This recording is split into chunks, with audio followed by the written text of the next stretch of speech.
Good evening, everyone, and welcome to the Iliff School of Theology and to this teach-in series of We Advocate Freedom.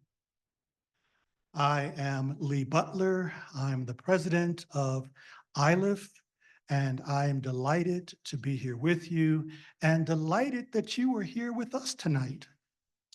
This series was developed in direct response to conversations that took place on campus last spring when tensions were particularly high next door at the University of Denver. And so I met with a number of our students in a series of meetings. And it's out of those conversations that we developed a 5-session series. Well, a part of the introduction tonight is to say that we have been working to expand the series into a series of 6 sessions. The first session was focused on strategies toward effective social change, personal and institutional commitments.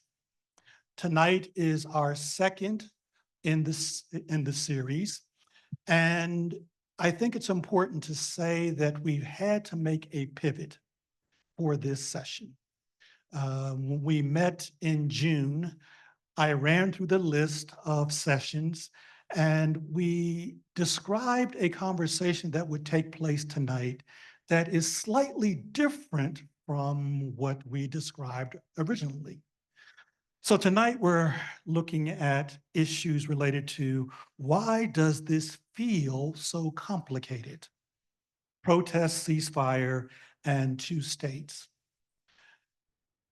The next few sessions will be a gathering of voices representing the Abrahamic traditions. And I will allow our facilitator for the evening to introduce our guests, and I will say more about our facilitator later. The third session, Spirited and Spiritual Resistance, Community Chaplaincy and Religious Leadership. And again, we will have 3 persons representing the Abrahamic traditions who are chaplains and work in community as spiritual guides.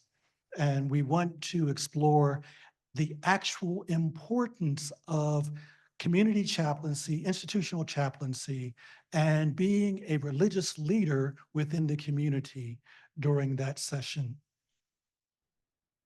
Session 4, United Methodist Social Principles and the Impact of Socially Responsible Investments. Again, directly out of the conversations and concerns and passions of the students.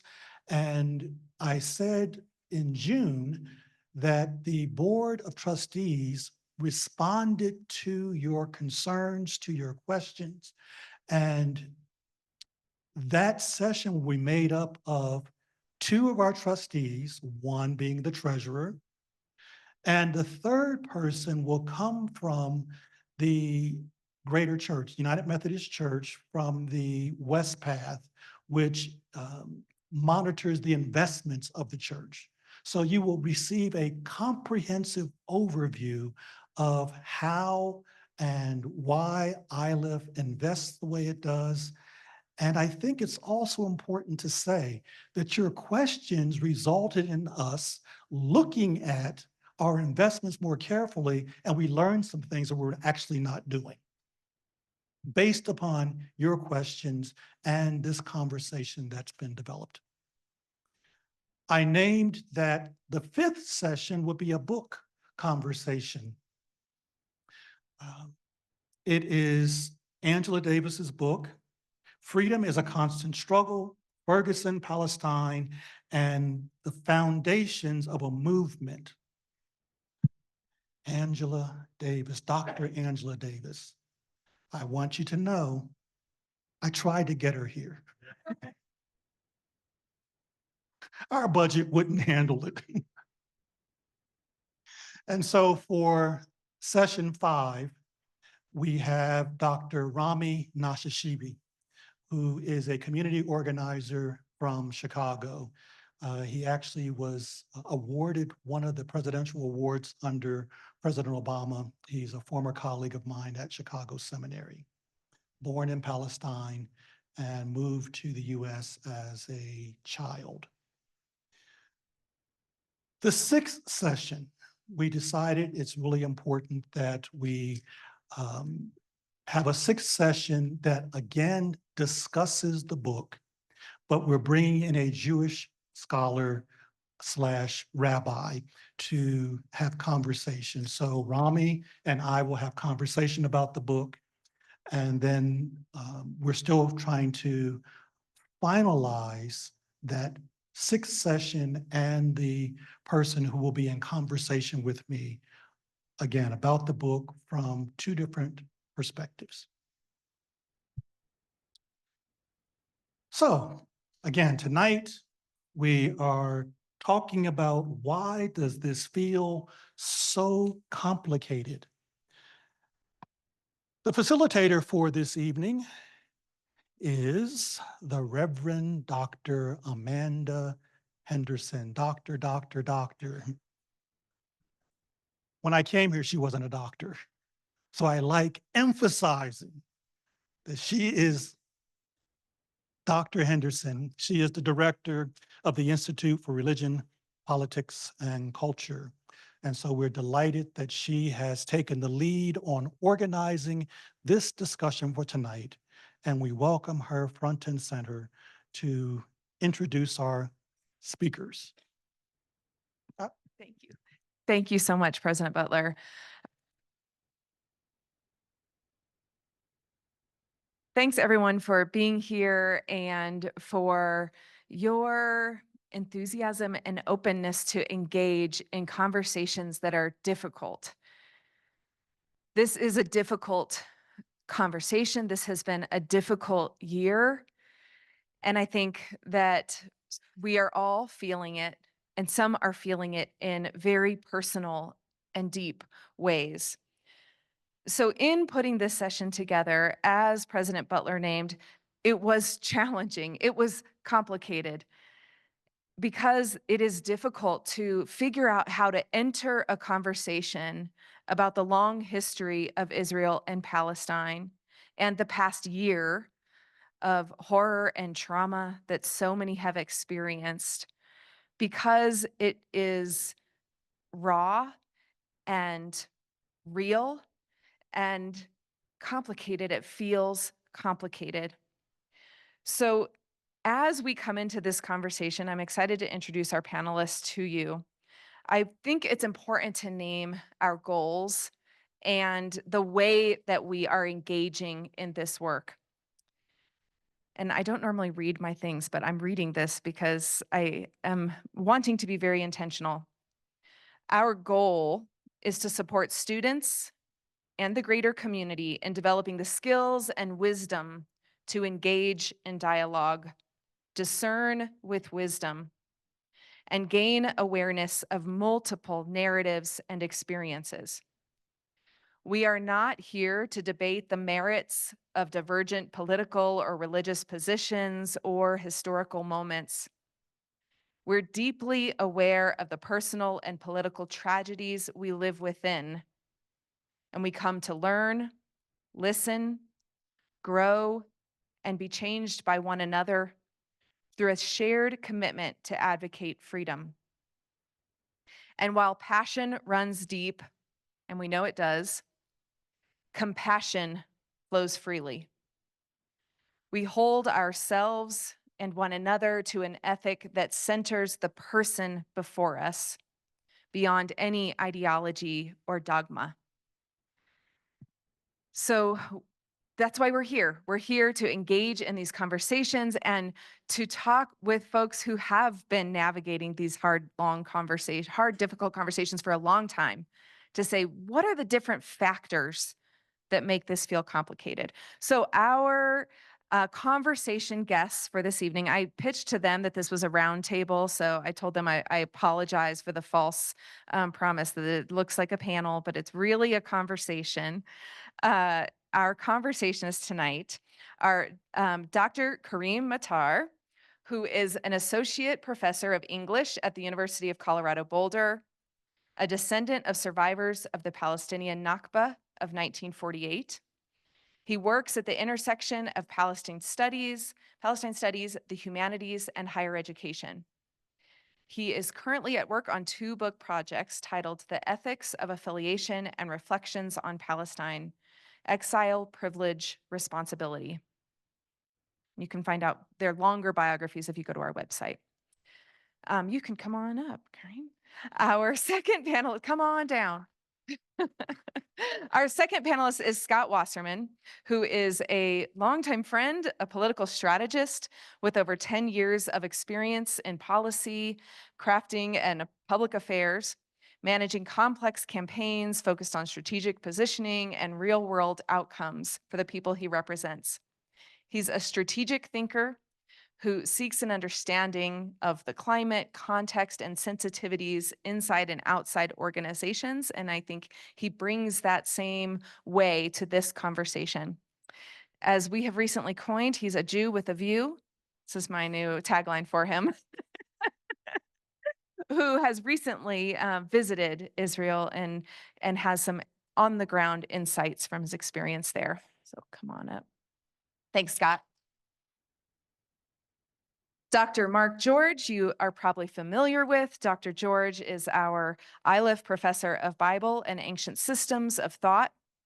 He works primarily with the Hebrew Bible, Old Testament, and within that corpus, the Pentateuch and narrative texts. The focus of his work is ancient systems and thought operating within this literature and the societies that produced it, whether they be social systems and structures expressed through the practices and conceptions of space, or how they make possible specific ways for individuals and communities to conduct their lives. I'm excited to hear his perspective on how these ancient systems relate to our current systems. His current book project, due at the end of the month, and we're so grateful that you're here, is Conduct Becoming Israel. This is the one. Title changed. Okay, same idea. Okay, perfect. Conduct Becoming Israel, Deuteronomy's Subject and the Creation of Israel, which is an analysis of how Deuteronomy presents an idealized system for becoming Israel. So thank you. All right. Now this looks very formal and official. So thank you all so much again for being here. Our first question, and I've pitched this as our kind of structure for the evening. I should say also, welcome to all of our people online. We do have, I think we had, say that again? 28 people who are online watching with us. So please put your questions in the chat for our online folks, and Matthew David will be bringing those to the room. And those who are here, you will have an opportunity for questions, but we are starting off giving each of our speakers a short few minutes to share from your perspective and experience. Why does this feel so complicated? The issue of protest, Palestine, Israel, the past year. Who wants to go first? I'm just pointing because you're right next to me, but if anyone's fired up to go, I'll let you decide. Okay, I can kick. Go for it. Thanks, Okay, Scott. all right. Well, first of all, thank you so much for having me and allowing me to join this discussion. Looks like a panel, but it's a round table. It's a round table.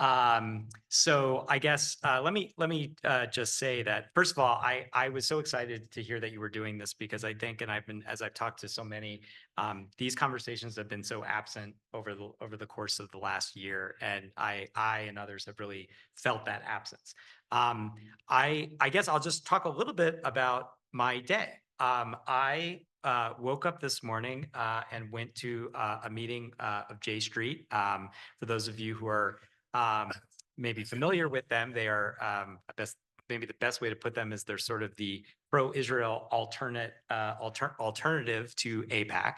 It's an organization that I followed for a long time. And in town today, they had the director of J Street U. And this is a division of J Street that's committed to making sure that there is an outlet and a place for American Jews who are pro-Israel or Zionist, but have deep challenges and deep concerns with the Israeli government, with the occupation.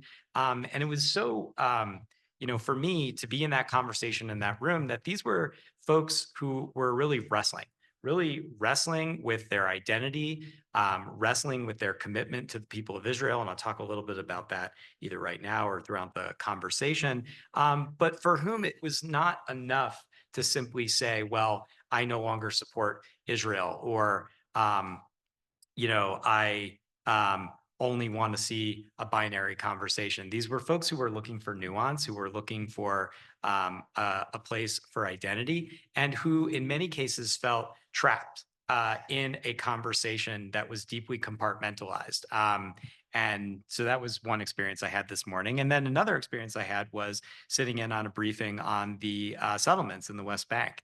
And there, listening to the leader of Peace Now, Shalom Achshav, which is the pro-peace, one of the pro-peace movements in Israel, just talking about how, first of all, documenting and talking about the challenges going on in the West Bank, the settlements, the occupation, the dispossession of Palestinian communities in the West Bank, but talking about this in the framework of this is destroying our dream, that this occupation is leading to an outcome for Israel and the Jewish people that is unacceptable. And I guess what I would say is why this conflict feels so complicated is that I don't see this conflict in terms of a binary. I see this as an American. I see this as an American Jew. I see this as an American Jewish liberal. I see this as an American Jewish liberal, Zionist liberal, right? And so you layer on all those different perspectives and it gets complicated. For me, I support and believe in the dream of a Jewish state of Israel. I also see how that dream has become tarnished, how there are saboteurs active in the region, active in Israel, active in the Palestinian community. And it's sad to see that dream tarnished. And I think that, I think to observe this conflict or to be invested in it in any way, you have to hold multiple truths at the same time. I feel tremendous pain and horror and tragedy when I think of the October 7th attack that occurred. And I also find the way that Israel has prosecuted this war to be unacceptable. And I am very mindful of the damage that the occupation is not only doing to Israel itself and its people, but also to Palestinians. And I have to hold all those truths at the same time. And that for me, and I think so many of my friends, it's not as simple as just showing up to a rally and holding a flag, because there's always the question of like, but what? And this, right? And so carving out the space for that, it's very difficult, right? And then as to do, and I'll wrap up now, is to do what we're trying to do tonight, which is I want to present to you, all the worlds that my tradition and perspective contains. And then I also need to make room for all of the worlds in your perspective and tradition. And that's really challenging, both within our own community, as well as between communities. And I think that's why it's so hard, because I can't make assumptions about what I'm going to hear tonight. And the one thing that I ask is that people not make assumptions about what they're going to hear from me, and that there is complexity and that there are breaking points and divisions between us. But that doesn't mean that I should have to sacrifice my identity or belief system to also hold those truths. Thank you. Yes, go for it. That's lovely. Thank you so much, Amanda, for putting together this important conversation between the four of us. Thank you so much to Iliff for generously hosting this wonderful series of events. And thank you so much to all of you for showing up in person and online for the conversation. I'd like to start off with an anecdote from my day as well. I work with an organization called the Boulder Nablus Sister City Project, which has been established for about 6 years in Boulder. Last year, they raised funds for an ambulance in the Asgard refugee camp in the east of the city, Nablus, in occupied Palestine. This year, they're trying to raise funds for a clinic in the Asgard refugee camp.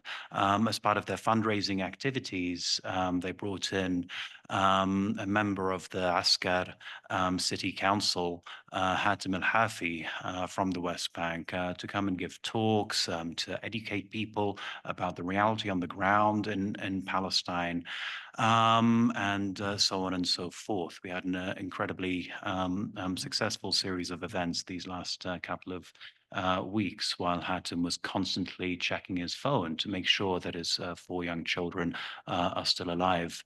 The reason why I say this is to foreground a couple of words that Hatem said to me the other night. He said this in Arabic, and in crude English translation, they amount to this: why don't they just leave us alone or finish the job and kill us all?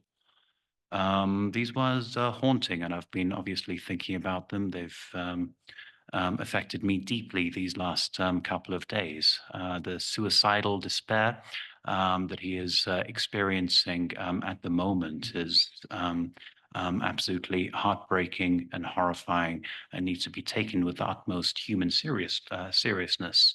And it does, despite multiple identity positions and so on and so forth, come down to a very human catastrophe that's affecting the spirit as well as the body in Palestine, in the occupied West Bank, in Gaza, and throughout the territories controlled by the State of Israel.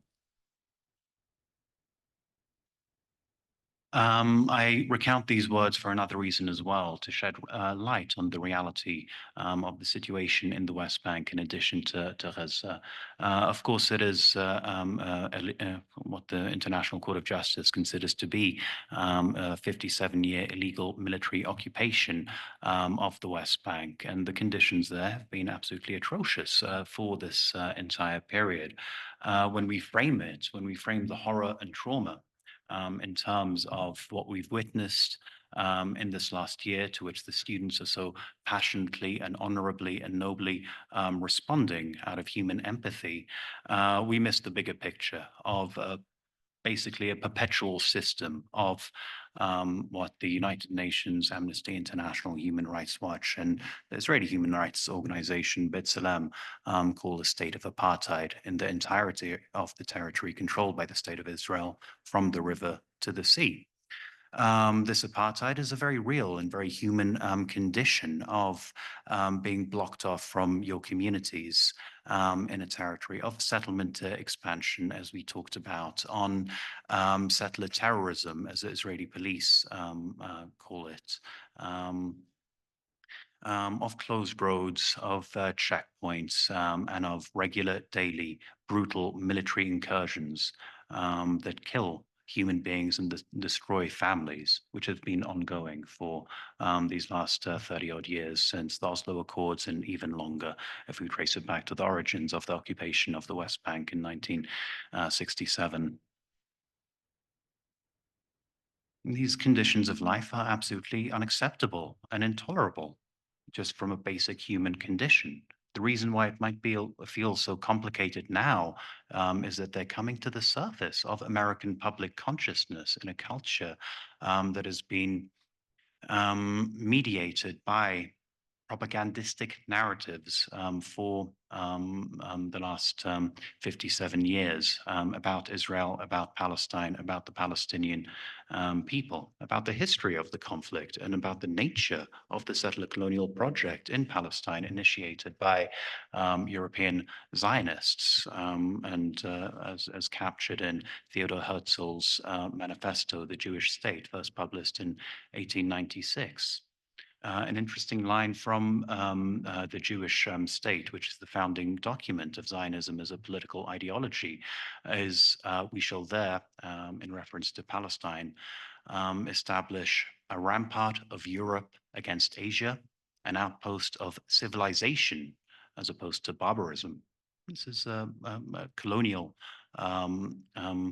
denigration of an entire half of the world, let alone the Arab people and the Palestinian people who have inhabited Palestine continuously for centuries. And if we look back to these founding documents of Zionism and the way in which Zionism as a political movement further developed and evolved via figures like Vladimir Jabotinsky, a Russian immigrant to Palestine, David Ben-Gurion, also from Europe, all the way through to Meir Kahan in the 1980s, and Benjamin Netanyahu and the new Likud party as a whole. We see the persistence, the maintenance, the continuity of these colonial tropes and stereotypes about other human beings. Zionism as a political project to a large extent depends upon the dehumanization of the Palestinian people who inhabited that land and who still inhabit that land. And a huge part of the problem, why it feels so complicated today, is because of the obscuring of this historical reality and contemporary reality in our mainstream political media and academic discourse. Of course, Palestinian and so-called pro-Palestinian, what I call pro-human, pro-humanity scholars, humanists, have been working to expose this historical reality for decades. But what's happening now is that it's all coming to the surface in light of Israel's genocidal assault on the Palestinian people in Gaza. I'll conclude these brief comments by just rehearsing some facts and figures. As of today, 41,118 Palestinians have been murdered in Gaza, including over 16,500 children, while in the West Bank, as of today, 708 Palestinians, including 146 children, have been murdered. In the last 2 days, Israel bombed a displacement camp in Khan Yunis, killing 40 people, and a school in Nuseirat, which killed 18 people, including 6 employees of the United Nations, specifically UNRWA. These atrocities are ongoing. They're escalating gross daily violations of human rights and of humanity itself throughout historical Palestine. It's complicated because many of our friends, our neighbors, our colleagues don't want to accept the basic reality of the situation historically and today. And I hope we can work towards coming to an agreement, a dialogue based on facts, based on reality, based on history, based on the present moment. That's it. So good evening. Is this on? Hello? Now it's on. There we go. Hi, good evening. I want to add my thanks to everyone who's put this together and for the chance to have this conversation tonight. Thank you for joining us and taking some of your evening and for joining us online. I didn't get the memo. I should start with my morning. And if I did, I would say that I started with Israel in the 8th century BCE this morning. So why is it complicated? It's complicated because of the history of the region. And my ties to Israel are not quite as personal as either Scott or Karim. But I, as somebody who grew up Christian, who teaches in a school of theology, and let me say, I'm speaking for myself tonight, not for the institution, in case there's any question about that. I'm not so authorized to do, thankfully. But Christians have a hand in this region, whether we think about that right now or not. Christian influences are pervasive through the region, and they have been for 2 millennia. So I am somebody who, in thinking about all of these, this situation right now and why is this complicated, do so with a very long historical perspective. And I'm glad that we can mention history, even if we're not going to go back quite almost 3 millennia in talking about this. Let me say a couple of things about my involvement with it. Many of you who are part of Iliff know that I'm married to Pam Eisenbaum, a Jewish New Testament scholar here, New Testament scholar and scholar of early Christianity. So that shapes my thinking about the conflict and why it's complicated. My thinking is also shaped by traveling to the region, leading a group from Iliff, actually, it's been 2 years ago, 3 years ago, and meeting various people, Jewish Israelis, Palestinian Israelis, Druze, others who are part of the region, and to help our students many of whom had not traveled to the region, to have the experience of walking in the streets of the old city, walking through the Muslim quarter, walking through the Armenian quarter, going to a Druze village, being in Nazareth, all of the experiences that were part of that trip, and to get a chance to meet with people. And I think the thing that at least I was hoping our travelers came away with was there are lots of people in the region. They have lots of perspectives. Both Scott and Kareem have already indicated that. If you have the chance to go, you realize that the minute you get off the plane, actually probably before you get on a plane to go to Israel. But it's complicated because there are real people on the ground. And one of the things that I found myself thinking about before the conversation tonight is what's at stake in making it not simple. Why do we value that? Why do we value a simple solution? Had it been simple, I think somebody would have come up with an answer to the various different points of view long before now.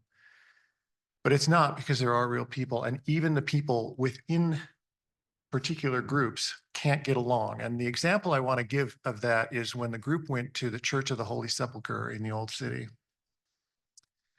And one of the things that you learn when you go there is about the status quo. Has anybody heard of the status quo? Okay, a few of you. There are nine sites that Christians have found that they are quite contentious about. The Church of the Holy Sepulchre is one such site. And if you look up from the entrance, you'll see this wooden ladder up to a window. And that ladder is the symbol of the status quo. It was something that was agreed to during the Ottoman period, and I think it was I do have it written down here, something like 1787, 57, something like that. Because there were 6 Christian groups that could not agree about the Church of the Holy Sepulchre. These are just the Christians. Those 6 groups were the Roman Catholics, the Greek Orthodox, the Armenian Apostolic Church, the Coptics Church, the Syriac Church, and the Ethiopian Orthodox Church. If that ladder disappears overnight,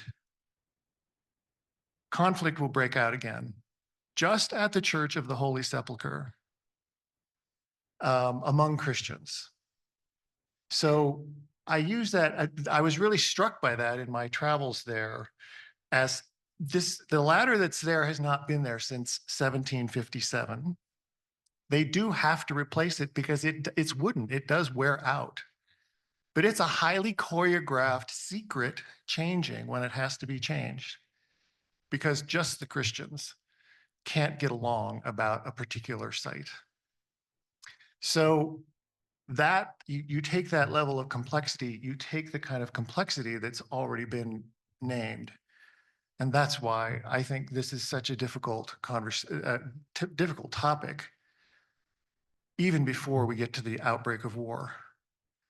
So I think tonight, our ability to be curious with one another, to be in dialogue with one another, to try to understand one another, hopefully gives us a different way as people who are living in the state of Colorado, far removed from the immediacy of the conflict, even though you've already heard, it's here, it's between us, it's among us. But when I also think about the historical sweep of the region, It's always been conflictual. And when I arrive in Israel, I'm always aware of the blood that permeates the ground. And it's all kinds of blood. And that for me is part of the reality of the region as well. And I'll stop there. Thanks. Another little piece of that Church of the Holy Sepulchre. With the churches that have the conflict, there's a Muslim family that holds the key to Yeah. that church. Yeah. And that family is the Judah family. Yeah. And Iman Judah is our local representative, and it's her family that holds that key Yeah. in Palestine. So another Colorado connection to Yeah. their story. Thank you all. I have a question, and then I want to invite you all to ask some questions to each other. One of the things that I think is so complicated and feels so complicated about this is our language and the ways that some terms become very triggering and become, and around this, we hear apartheid, we hear genocide, we hear, and these are legal terms in many ways, but they also are social, political terms that are loaded with history and meaning. Can you speak a little to how you understand, or any terms that that feel complicated for you when we are talking about Israel and Palestine? How does language add to the complexity? And whoever can start. Let's mix it up. You can. Sure, Go ahead. I'll start seeing as I mentioned the terms apartheid and genocide. I'll start with a visit to Palestine I did in 2012 to track down my grandfather's house in Jaffa. My family was, voluntarily left in 1948. My friend, a historian of Judaism, calls it a part of the ethnic cleansing because they were legally and physically prevented from returning. That's a complicated aspect of our history, which needs to be worked through.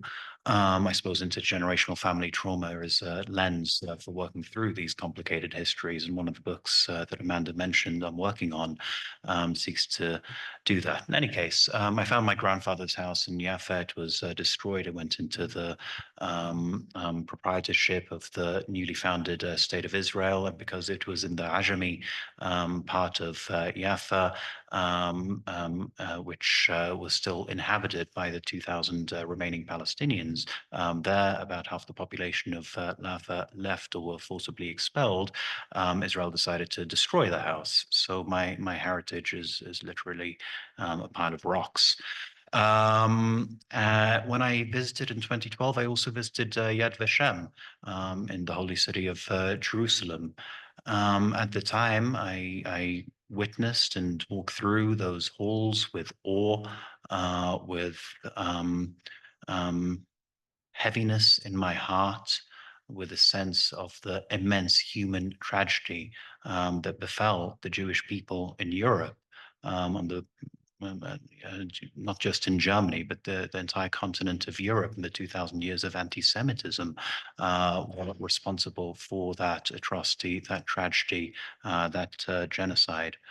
However, at the time, I didn't know that Yad Vashem was next door to Deir Yassin, a Palestinian village where Zionist militias before the state of Israel was established on May the 14th, 1948, conducted a massacre of 107 men, women, and children in Deir Yassin. Today, as Sadi Mekdisi explains, and it was his book that revealed this to me. The book is called Tolerance is a Wasteland. The remains of the village of Deir Yassin, which was destroyed, have been planted over with trees that visiting dignitaries are invited to plant at that site in honor of their recognition of the European genocide of the Jewish people in Europe. So it's that kind of contradiction or dialectic that I'm trying to work through at the moment. How can the state founded in the wake of one of the greatest crimes ever conducted in the world be actively covering over its own crimes of the past, crimes which are taking place today and which are being covered over today in the media and political discourse and so on and so forth. Genocide and apartheid are, yes, socially loaded terms, but they're uncontroversial when it comes to international law. It is the International Court of Justice, the highest court in the world, that designated Israel's atrocities in Gaza as a plausible genocide. It'll take about 2 years to complete this investigation, but in the meantime, numerous studies and reports from experts in international law from around the world, including the University Network for Human Rights, have released reports comprehensively documenting how Israel's action legally constitutes genocide. Apartheid, the most prominent, including Israeli human rights organizations in the world, have used this term to describe the unequal system of laws pertaining to Palestinians, not just in the West Bank, not just in Gaza, but also in Israel proper.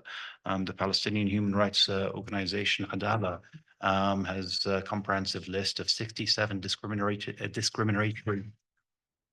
laws pertaining to Palestinians living in what is now called the State of Israel. The way I usually describe the differences and conditions between Israel, the West Bank, and Gaza is that Israel somewhat resembles the American South during Jim Crow. The West Bank resembles, and this is before October the 7th, 2023, apartheid South Africa, and Gaza resembles a giant concentration camp. It's 2.3 million people who have been prohibited from leaving and who have been repeatedly and sequentially bombed, deprived of human necessities, and murdered en masse since Israel imposed its comprehensive land, sea, and air blockade of Gaza in 2007. We talk about the atrocities of October the 7th and what's happened since then. In 2014, during one of Israel's many wars on Gaza, in this period, 2,000 Palestinians, including 500 children, were killed. Why does it feel complicated? Is because October the 7th is categorized and conceived and discussed as an atrocity, which, of course, without any shadow of a doubt, it is. Whereas Israel's murder of 500 children in 2014 is not considered an atrocity and is not even recognized in the majority of our conversations about this. For me, genocide and apartheid are unambiguous terms, and I think it would help peace in the region and help ensure the survival of Jews in historical Palestine if these were acknowledged, openly talked about, and stopped by every person in this room, in this society, in this country, and in this world who is concerned with actually preserving life rather than continuing a project intended unambiguously per the words and actions of Israel's leaders of cleansing the rest of the land, the entirety of the land of the rest of the Palestinians from Gaza to the West Bank and eventually Israel proper. Yeah, I mean, I think that one of the biggest challenges we have is around vocabulary, is around interpretation of historical events and narratives. I think I'll, just dive right in. I mean, I think been thinking a lot about the phrase settler colonialism, and while I certainly appreciate why those people would characterize the settlement, the Jewish settlement of Israel as settler colonialism, I think it's challenging given the fact that if you look at modern Jewish history, the Jews who arrived in Israel were refugees. I think something, and I think it's a complicated history, and I think it's a complicated time. The reality is that the period of time in which Jewish settlement of Palestine occurred was we were living in the era of empire.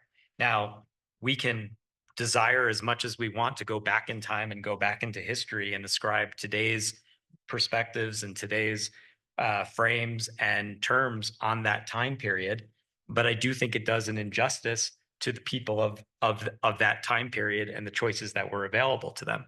At the end of the day, I think the reason I, as an American Jew, and it's a fair question. My grandparents are from Russia and Poland. It's a fair question to ask an American Jew why they care so much about the people and the land of Israel. But stop and consider that an Israeli's grandparent is the same as my grandparent. There are my sisters, my brothers, my cousins, and my friends. And so the way I view my existence is that it's quite circumstantial. But for the rejection of one visa or another, my family quite likely would be in Israel, or many Israelis might find themselves here in America. I also think it's useful, when I was not this last trip, but 2 trips ago, I was in Tel Aviv and I was looking at a monument, and one of the monument was documenting the third Aliyah, Aliyah Bet. This is the time of Germany had was doing what it was doing. Many countries had closed their borders around the world.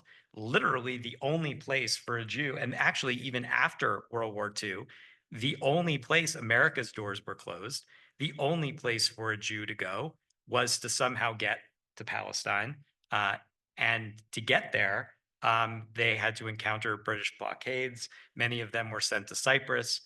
I think my point in raising all of this, and I know we're going to do our best not to interrogate history here, but that I think it is hard to hear the phrase settler colonialism, which conveys and conjures up some very different images than the images of refugees looking to create a place of security, of sovereignty, and of statehood. I think too, as we talk about Zionism, and I'm unabashedly a Zionist, and yet I have many differences within the Jewish community amongst Zionists, because I think it's very difficult to hear Zionism characterized only as a right-wing illiberal movement when there's a rich tradition of a liberal and very very different kind of vision for what the country and the place would be. So I think that to hear that tradition, which I believe to be very rich and very broad, characterized in a certain way, I don't quibble with the characterization of what some aspects of Zionism have turned into. As I talked about earlier, I see it as a tarnishing and a corrosion of a movement that could have gone in many directions. And I think there is a struggle in Israel to try to define. As I talk to many Israelis who are proud Zionists, they talk about how imperative it is that it is a liberal democratic country, and not just liberal and democratic for Jews, but for everyone that lives there. And yet we are in a battle, right? I mean, I think what's challenging is to have, and I'm sure the Palestinian community feels this too, to have your community presented as a monolith, to have your identity and past conveyed as, well, this is what it was, and this is your desire and your intention. When you go to Israel, or when you find yourself in diverse Jewish communities, you see very different perspectives on this issue and a real fight. And I think real disagreement, but also a belief that, at the end of the day, and I think you talked about this, there are millions of people living here. So, I mean, I think what struck me and what strikes me every time I'm there is this isn't going anywhere. These people, and so for me, I just kind of harken back to Yuval Noah Harari, who says, narratives are very powerful, and perhaps there's no place where they're more powerful than in this place. But there's plenty of land, there's plenty of food, there's plenty of water. The question is why can't we share that? And it has a lot to do with narrative. So I think there are competing narratives in our community. And so I think it's very challenging when our tradition, our past, our perspective, our ideology is cast as a monolith. And I think we have to be careful not to do that too. I'll share as well. And I think it's very hard for me when I'm in dialogue with other Jews, other supporters of Israel, that won't acknowledge Der Yassin, that won't acknowledge the Nakba. And I'm very adamant that, look, you can acknowledge these things and still have your political identity. right? I mean, Benny Morris, who was the Israeli academic who kind of lifted the lid on Der Yassin, 1948 and after, turns out to be a very right-wing Israeli. It's kind of an amazing journey that he's been through, and yet it's his book that I think, you know, opened up the conversation for Israelis, for Jews about facing their past, right? And so I think it's also important for Jews, and I hope this is a conversation that occurs within the Palestinian community, to acknowledge that there are in fact inconvenient truths and realities that we have to wrestle with. And that doesn't mean that you can't believe what you have to believe, but it also means that you can't just pick and choose history as you'd like to see it. And I think that exists on both sides of the conflict. I think that, you know, I think something that's really sad, you know, I spent time in Israel in 1999, kind of the beginning of the end, or the end of the Oslo process. There was still hope, and there was still a desire of peace, for peace. I think what then occurred in the Second Intifada, what then occurred after that, shook Israelis to the point where at best you can find skeptic doves. The Labor Party has all but been extinguished. But I think that is a result of terrible cycles of sabotage and violence and shaken belief that peace is possible. So I think what I would just say is that, and again, I'll just come back to the saboteurs. And the question that I've been asking myself, and are the debates we're having here, we are not there, we are here. The debates that we are having here, the vocabulary we're using, the phrases, the terms, are they helping things, or are they projections of our own conflicts, of our own concerns, our own histories? So when you get to a word like apartheid, I don't disagree with anything you're saying. And I've heard Israelis, particularly in the settlement watch movement, call it just that, apartheid. However, we have to acknowledge that apartheid conjures up entirely different histories, entirely different people. And I remember I was in Jerusalem this summer talking to, it was a East Jerusalem community center, Israeli, Palestinian. Somebody asked the Palestinian, they said, do you think what is occurring to you, and this was an East Jerusalem Palestinian, do you think what is occurring to you is apartheid? And she said, that's an utterly unhelpful term for me, because there are parts of my life that are like apartheid, and there are parts of my life that are not like apartheid. I prefer to just call it the occupation. Now, you can disagree, you can argue about terminology, but I think she raised a very important question, which is that phrase doing this conflict any good, and is overlaying the unique circumstances of apartheid onto this unique conflict, moving this conversation in a direction that's helpful. And I think that's something we need to consider outside of the legal terminology. When we use these phrases in this setting, in America, what is that triggering for others? And I think it's important to be thoughtful about the words we use and in the context in which we use them. If I'm in a legal academic setting, that's one thing. If I'm in a campus setting, or if I'm in a setting amongst people, then we should be aware of the phrases that we use and the triggers that they produce, and whether or not it is advancing. Because I think that's ultimately the question that I'm wrestling with, is how is anything we're doing, this conversation, our conversations with others, how is it helping people in the region? I want to see the saboteurs go away. I want to get back to a place where there are leaders on both sides who are trying to get to a two-state solution in which both peoples live in security and peace. And right now, on both sides, the wrong people are in charge. And that is what I'm focused on. Thank you. As a language nerd, I love language. And I think a lot about it, and I think a lot about the terminology. And I guess what I would add to the conversation, or try to add to it, is I agree that they fit into a narrative, and I'm often finding, and my colleagues will tell you this drives them bananas, I'm usually asking, what do we mean by that term? What do you mean by it?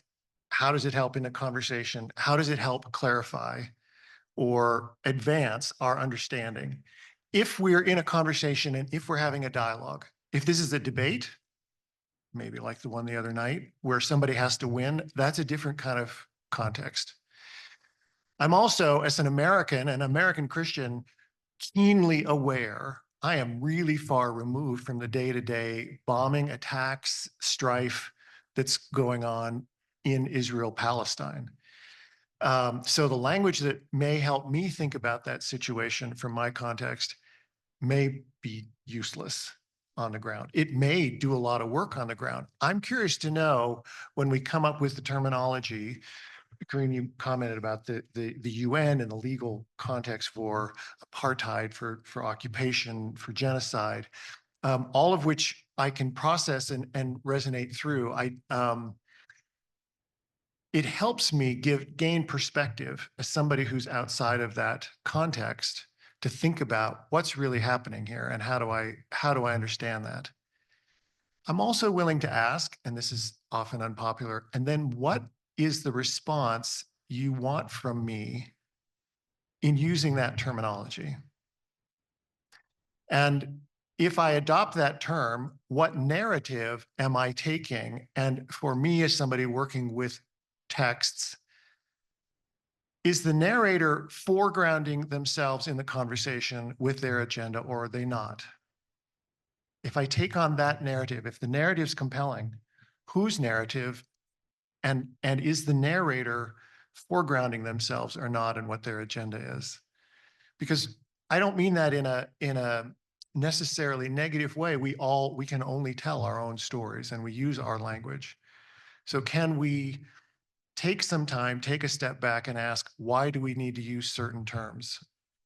I'm not saying they're right or wrong. That's a moral evaluation on them. But what's the power, what's the purchase in using them?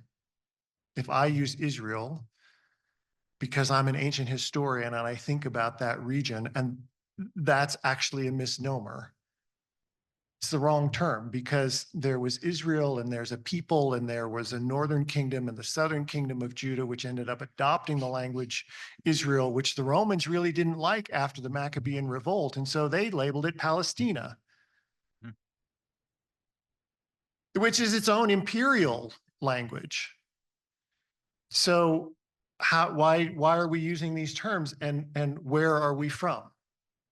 What's the agenda behind it? Israel is its own, it has its own baggage with it.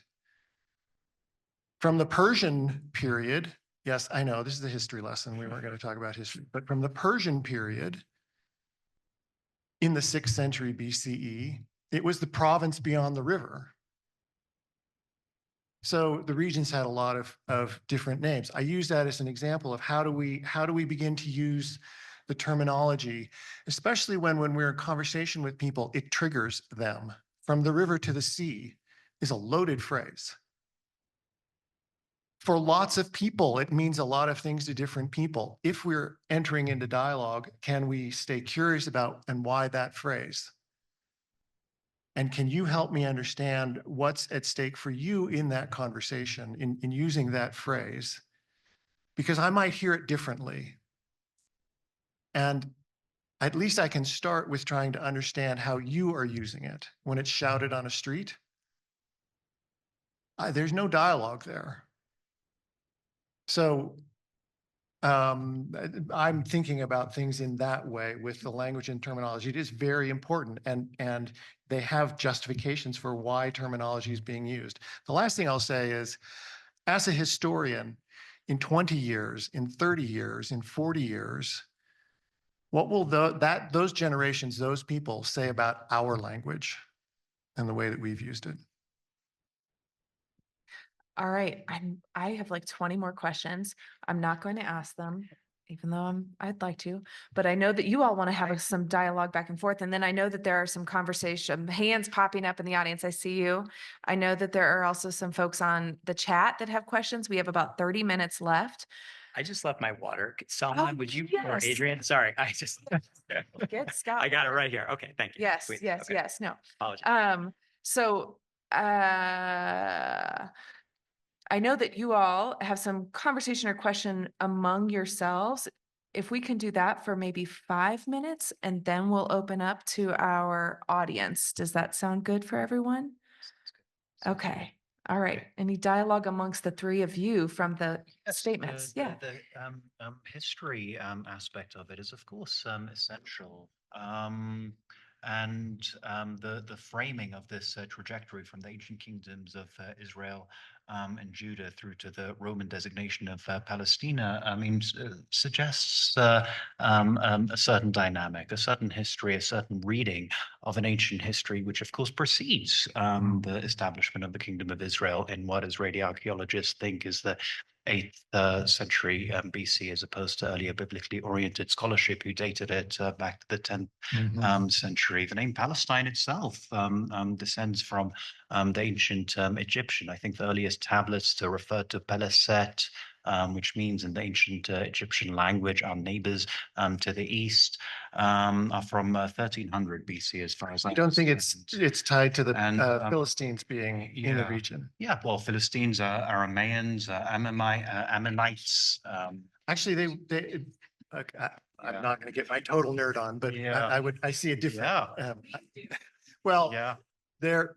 So I'm referring to recent scholarship by Noura Masalha. His book Palestine: A 4,000-Year History, I think, is a very, very important reading because it helps clarifies not just the archaeological evidence from at least 1300 BC all the way through to the establishment of the Zionist movement in the late 19th century, of the Common Era, but also the ways in which these biblical narratives, these mythologies have been used in the modern period to create a sense of exclusive belonging. One of the important things that he foregrounds in the ways in which over this long sweep of history, a multitude of different communities with multiple different relationships to religion, to polytheism, to monotheism, and to the 3 or 4 Abrahamic religions have inhabited in conflict, but also to a large extent in periods of harmony and cross-civilizational respect and affiliation. The narrative about constant conflict being inevitable and so forth is certainly part of it, but not the whole story. So tracing this long history, designating, thinking about the ways in which Palestine, Palestine, and so forth have been continuously used to refer to the entirety of the territory between the river and the sea from 1300 through to the kingdoms of Israel and Judah, through to the Roman conquest, through to the Arab Islamic conquest, through to the Ottoman period, all the way through to the recent Zionist period of the history of Palestine is, I think, important. Mhm. Mhm. Getting exactly to these points of why this feels complicated is there are different ways of hearing and communicating these histories, and we could get into all of the historical details. This Scott had something, and then Well, I mean, I think there's a practical, I think there's a practical outcome from the language and the rhetoric that gets used. Look, I think the challenge that I see is that as somebody who grew pretty quickly disenchanted with the Israeli military action in Gaza following October 7th, found myself unable to participate in a protest movement that uses phrase like Zionism is racism. Okay. Because the challenge is, okay, I'm opposed to this. I'm opposed to this government. I think this was the wrong reaction to the horrible and barbaric events of that day. Where do I go?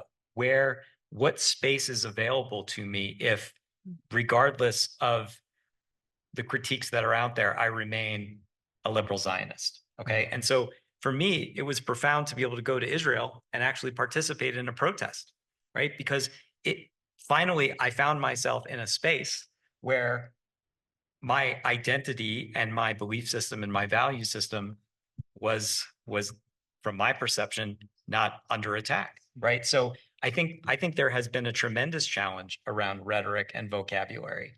And I think to your point, I think again, there are like different settings, right? If you're trying to build a large movement and you want to be inclusive of as many people as possible, then the choices we make, and I feel this, by the way, in the Jewish community, it is very challenging for me to go to a solidarity event in which certain hardline right-wing assertions are made, and that also is alienating. And so I think there's a dialogue. I mean, so I guess I will frame this also as a question, which is to say, is that conversation happening within the Palestinian, the pro-Palestinian movement? I think the perception of many Jews, perhaps ignorantly so, is that it's not occurring. Is there a conversation about the language used, and how inclusive of a space can this movement create, so as to allow folks like myself to register our opposition in a public forum? I mean, I think these kinds of conversations are being had in organizations like Jewish Voice for Peace and the magazine Jewish Currents. There's a new organization that we were talking about a moment ago called Judaism on Our Terms, that seeks to reclaim the proud and ancient Jewish tradition from its manipulation and weaponization by a group of psychopaths for political purposes. So these conversations are very much happening. In the Palestinian movement, as far as I can see, everybody is unified around the immediate objective of stopping the genocide. The politics, to a degree, are on the side, but the BDS movement, as articulated by one of its founder, Amr Barghouti, is famously agnostic about one state, two state, and so on and so forth. The conversations that we can have, but the immediacy of the human catastrophe that we're facing now, and frankly have faced every day of our lives since 1948, is what's immediately of concern. My own thinking is along the lines of a one-state solution for pragmatic reasons, in light of the fact that a two-state solution has been rendered practically impossible to achieve by numerous Likud illustrations, often led by Benjamin Netanyahu. It's interesting to note that in the original Likud charter from 1977, it states that between the river and the sea, and that's one of the origins of this term, there will only be Jewish sovereignty. This is part of the credo of one of the main political parties in the country. And after the Oslo Accord, successive right-wing Israeli governments, often led by Netanyahu, Ariel Sharon, and so forth, have created facts on the ground that render a two-state solution a practical impossibility, namely settlements, closed roads, checkpoints, and the rest of it. But in addition to that, I'm a one-state thinker for historical and ideological and perhaps idealistic utopian reasons as well. I think this land, the land of Palestine, has always been home to multiple overlapping communities, and that it is by recovering our shared Semitic heritage, the Semitic heritage of the Jews, Christians, and Muslims alike, that we can combat the actual source of the evil in this world: white, Christian, European anti-Semitism and Orientalism. We're fighting against each other in a completely stupid way because it's a displacement of European hatred that's ultimately at stake. So it's on that profoundly humanistic basis that I offer a one-state solution, a one-state thinking. Thank you. Yeah. Do you have anything? I know that the audio, okay, I know that there are a lot of questions out there. So thank you all. I know that Willow has a question, and then I'm going to pass it to Matthew David to get questions from the audience. And if you'll give me this, I'll start a little list of people. But Willow, if you. Yes, Can you please. hear me? Thank you. Okay, I'm used. On the topic of language, when we are using the terms genocide and apartheid, it is because we want it to stop. And I think that trying to obfuscate or avoid that language is avoiding that question of why isn't this stopping?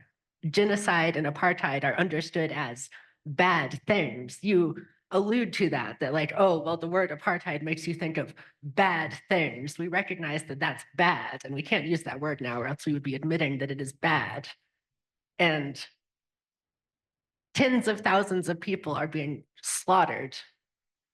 Refugee camps are being bombed, hospitals are being bombed, schools are being bombed, aid convoys are being bombed and sniped, children are being shot in the head by snipers.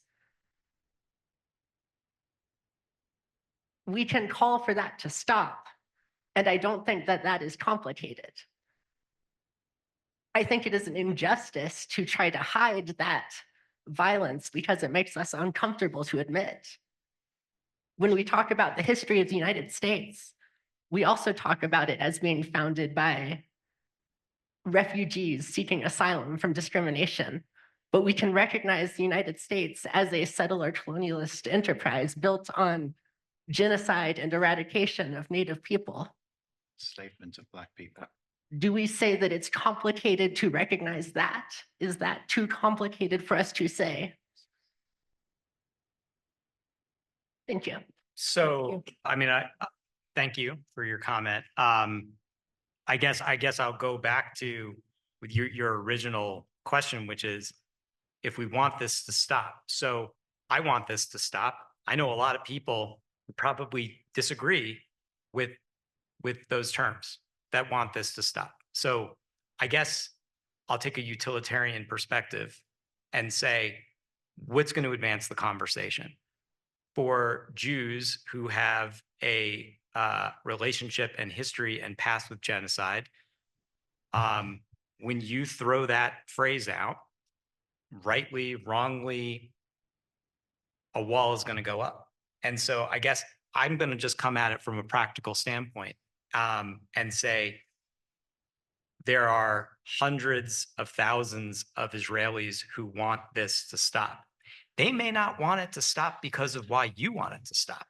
And I think that, you know, in my evolution, that's a reality I've just had to come and grapple with, that sometimes people want the same things and not for the same reasons. But the reality is that all I care about is this war stopping. And all I care about is the atrocities that you just talked about stopping. So I think I'm just putting out a question, which is, if the phrase is what is going to be a barrier for otherwise achieving unity in a movement and getting something to stop, then is it worthwhile? And I'm fine if you disagree with that. But I'm saying that I think for a lot of people, words are impediments. And so I think from my perspective, you have to ask yourself, we have to ask ourselves, is this the hill I want to die on? Or do I want to pursue? And also, what I'll also say is people go through changes, and I've done this in my own life, and we all have, where you start out in one place and you start out very defensive.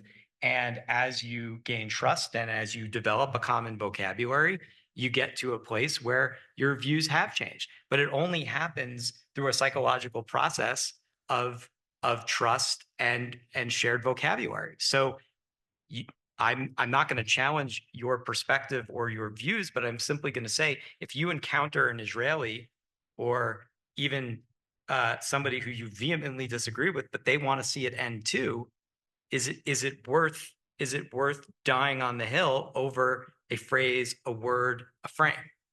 Those specific phrases and words are what is being used by the United States government to continue funding the war. The logic that it is not a genocide is why we are sending billions of dollars in bombs. If we said it was a genocide, the United States would not be able to fund it this way. They have to deny it to keep funding it. And I don't care what a random person thinks. I care about the people who are making the decisions to send billions of dollars of bombs and are repeatedly using the line that it is not a genocide to continue that slaughter. Thank you. Matthew, David, do you have a question from online? Yes, I actually have a lot of questions and statements. And so for those of you, Question, maybe. for those of you who are in the room, I'm now on the screen for everyone in Zoom, and there are 24 screens engaged right now, and who knows how many people on the other side of it. So it is a nice full crowd. Some of the questions have actually been echoed in this last exchange about the ethics of the American military and its involvement. I think that's a big question, specifically around the idea of it being complicated when we're talking about funding military. So that's been spoken to a little bit, as well as why the language would be triggering of genocide and the complexity around that term. So I think one question I'll go to is, could you tease out a little bit the different expressions of Zionism? In the current climate, Zionism is treated as synonymous with any number of things that, like you said, treated as a single one thing. So I'm curious if you could tease that out in a way that would help illuminate how the term is not just inherently negative from your perspective. Thank you. I'll share some thoughts. And I mean, first of all, I would say that Zionism is a broad ideological movement. It's a historical movement. The beginnings of political modern Zionism begin in the 1880s. And we know that there are strong theological roots. Proto-Zionism is how it's referred to when you're talking about it. That throughout Jewish history, there is the memory of home.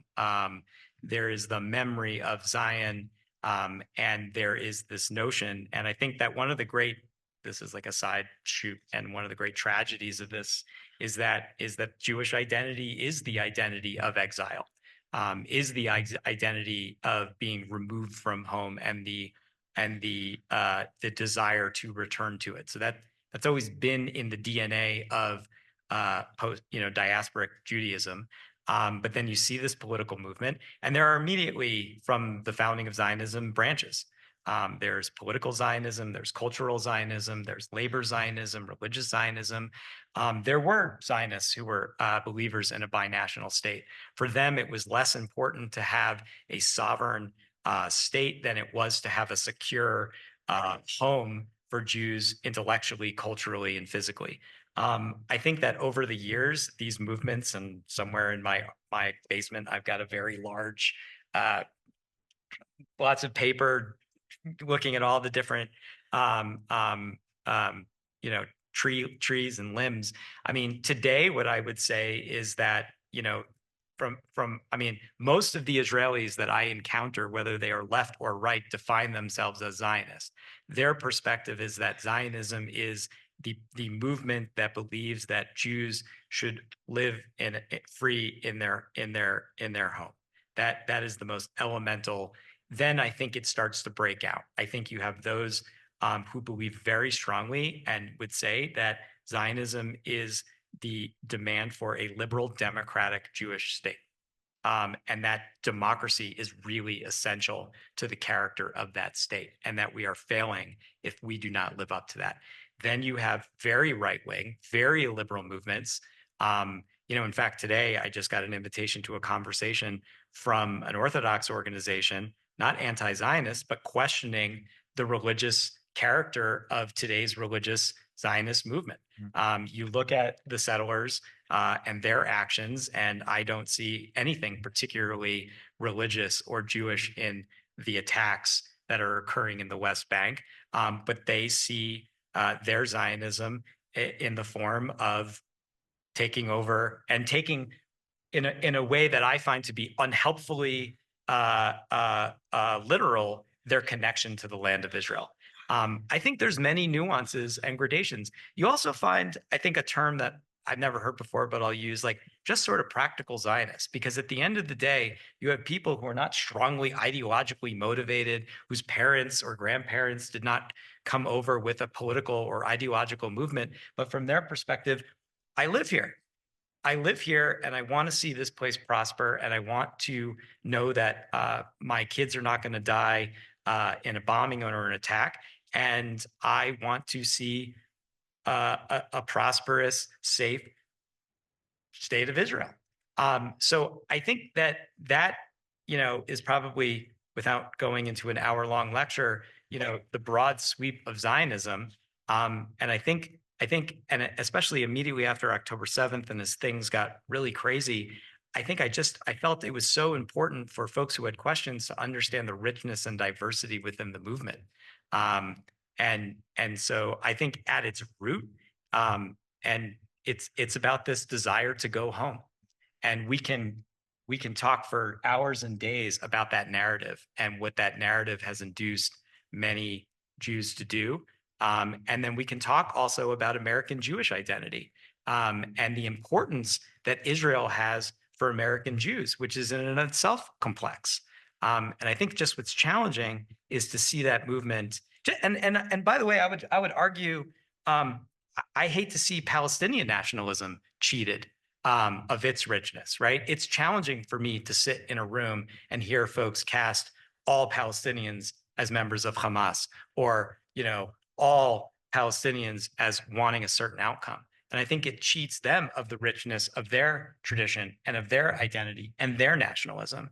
And so, I mean, I think that we would all be benefited from really broad, rich discussions about these traditions and where they break off and where they disagree. Thank you. Can I just add this piece about Zionism? Christians are implicated in this in deep ways. And the desire for Zionism as it emerged in the 19th century is after almost 2,000 years of Christians persecuting Jews. That's a strong motivation in this as well. And that regularly Christians have blamed Jews. They blame Jews for the death of Jesus. They blame Jews. They come up with these wild conspiracy theories, blood libel laws, all of these things that are part of that history. And if you come out of a Christian tradition, I invite you to study that, to learn more about it. You want to do something practical about the situation, become more informed. For those of you who are students at Iliff or have been students at Iliff, you bear the responsibility of speaking about the religious dynamics here, because people will look to you and say, oh, you went to Iliff. So tell me what Christians think about this. Like, that's a monolith. Tell me what Jews think about this. I can't tell. I grew up in the Presbyterian church. I wouldn't dare to venture what the Presbyterians think about this whole situation. But I'm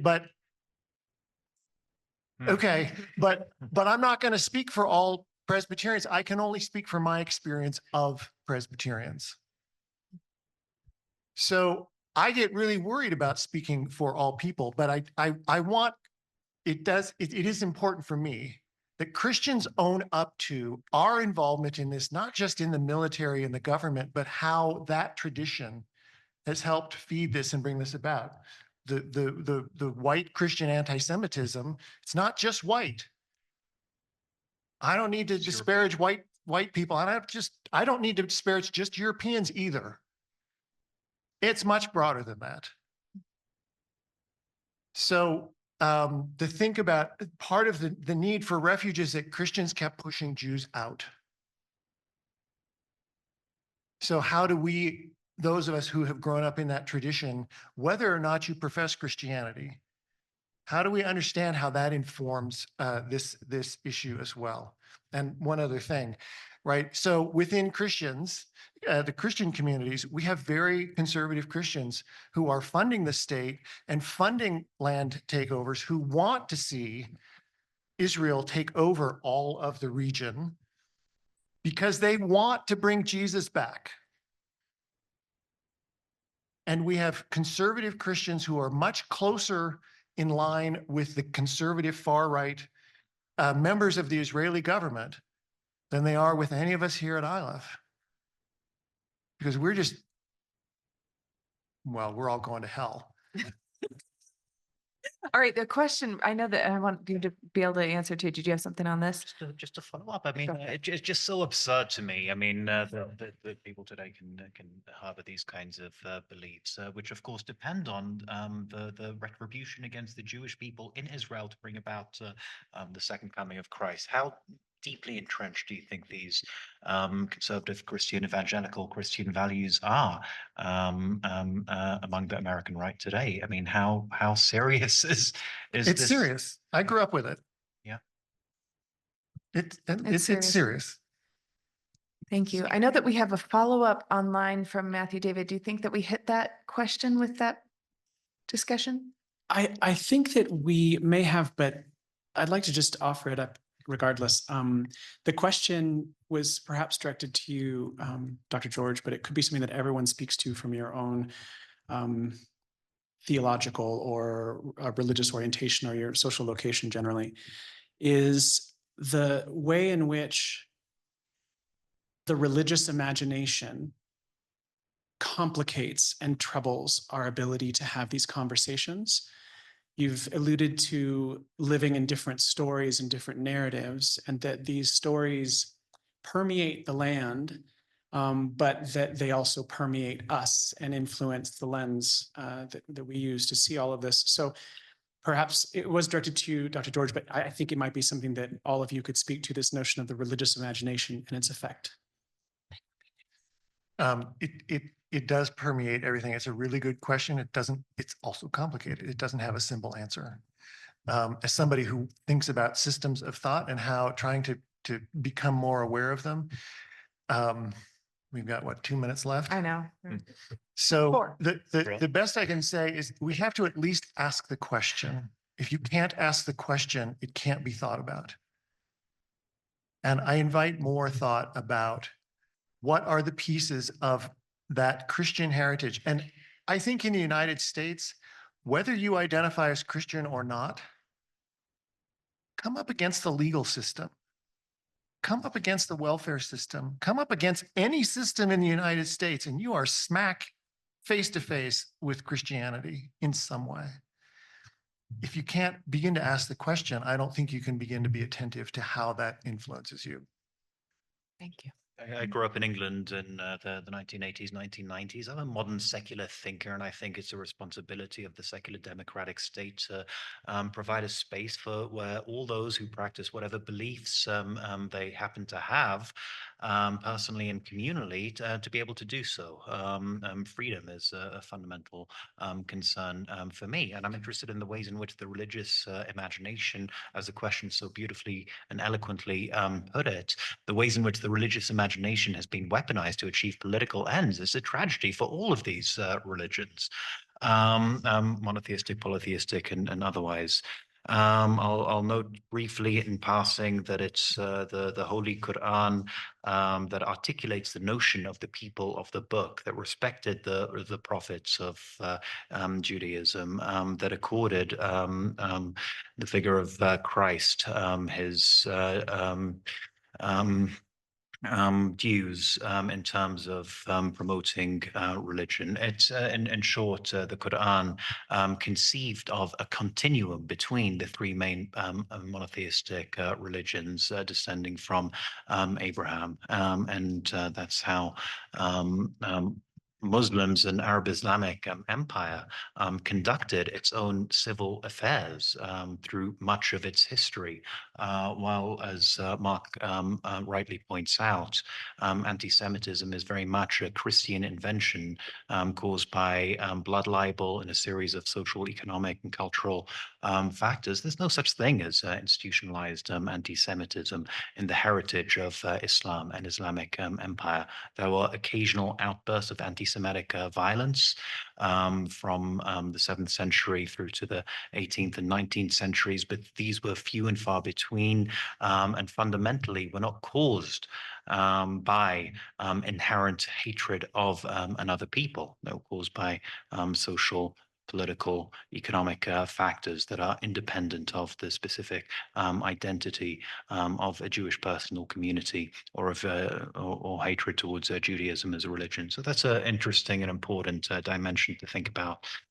There, finally, I'll recall, and who am I to do so in this environment, Jacques Derrida's notion of the Abrahamic, which conceives of the inherent similarity and continuity between Judaism, Christianity, and Islam as a explosion in the current politics of division within which the various religions are cast.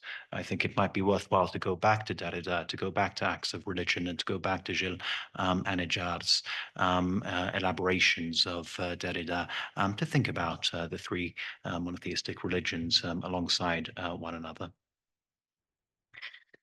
You know, religion bounces funny in this region, right? I mean, I think even within Jewish society, there are deep divisions between, you know, the ultra-Orthodox who, in many ways, are not full participants in the state and are anti-Zionist. Then you have those. I mean, this whole, you know, the whole argument over, you know, is it our land, and you know, are we? To me, I find it utterly useless and unhelpful to have an argument over who. Over what our religious ties to this land are. There are those for whom this is everything, and it causes them to want to conquer every hill in the West Bank. And on the other hand, you know, religion can be a powerful bridge builder and give us a language to talk to get past these seemingly sometimes impenetrable barriers. So I guess I have seen religion be a positive force, and I have seen religion be a god-awful, horrible force. We talked earlier about the Christian evangelical Zionism, which scares the crap out of me. Can I say crap? You can curse, Okay. actually. Okay. So, It's encouraged. I mean, so for me, because like what's really at stake and what matters most to me is liberalism. And what I see as so dangerous is that the Christian evangelical connection and affinity with Zionism breeds illiberalism in Israel. And I get enormously frustrated and angry when I see some of the settler movement and the Likud government reaching out to Christian evangelicals, because if you want that, some of the things that you don't want to see here are the things that are happening there. And so I think for me, it's about keeping your eyes wide open and realizing how transactional that relationship is. And so I think, I mean, I guess I'll just sort of bridge off the conversation to say the outside influences, whether it is Iran or the Christian evangelicals or whether it's various I think the question is, are you here to help? And I think that to me, that's probably the if any, I think that just keeps bubbling up for me as we think about this conversation, is that everyone has an opinion. There's something about the land of Israel or Palestine, this geography, and I'm sure there are others like it in the world, but everyone has an opinion about this place, right? And so I guess the question is like, is your opinion helping the actual people that live here? Because I know that people have religious views about what should happen. But at the end of the day, and one of the most poignant things that I heard was from an Arab Israeli, the head of Givat HaViva, which is a bicultural education project. And he said, like, at the end of the day, the land doesn't belong to us. We belong to the land, right? And I think if we can we can talk about one state, two state isms, but like at the end of the day, like, what are we focused on? Are we focused on projecting our own religious views on what should happen to this land? Or do we really care about the people? And I think if we can focus on the people, we'll probably make a ton more progress than we have seen over the last 50 years. Thank you. My guide is telling me that our time is up. I am sorry I didn't get to your question. We have bad news and good news. The bad news is our time is ending tonight. The good news is we will be here again in 2 weeks for the next conversation. I know you all won't be our speakers, but we hope that you will join us. Our next conversation, our series, is on September 26th in 2 weeks, and we hope that you will be here for that. Thank you. Thank you all for speaking with your full passion and compassion as we work together through this. So thank you all for being here. President Butler. Thank everyone for being present tonight, and I especially want to thank our guest, Each one was invited by Dr. Henderson, so thank you so very much. Thank you Thank you. for being with us, for speaking passionately and honestly, and helping us to be open to one another in deeper conversations. This is but a beginning, not an ending. And although we're closing this conversation in this format, I'm sure you will have an opportunity to speak and ask questions before we all leave. Thank you once again. Thank you.